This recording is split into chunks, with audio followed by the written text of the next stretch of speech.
I do love, Fella's energy. I love what he stood for. He's a man that was outspoken.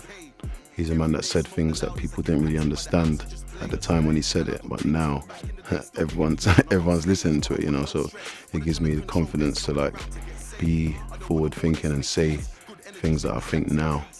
And in time people understand where my head's at. Water no get enemy. It just resonates with so many people for some reason, the melody of it. When you hear it, it's like a celebrating song.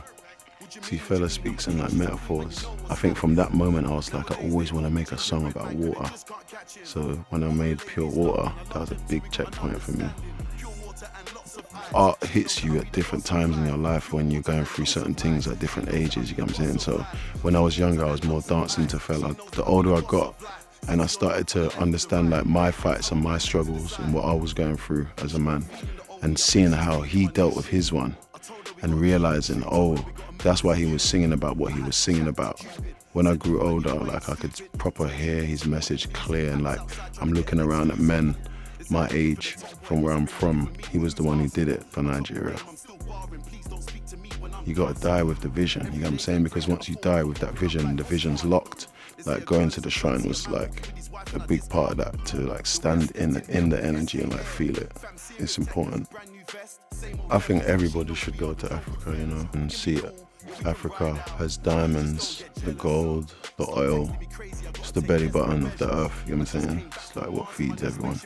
Because for a long time we've been sold this version of it that's not true. And I've always known that, like from being a youngster.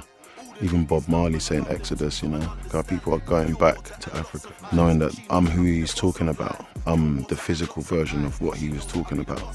So throughout my music, throughout my art, I've always tried to mention it, talk about it, put it on a pedestal.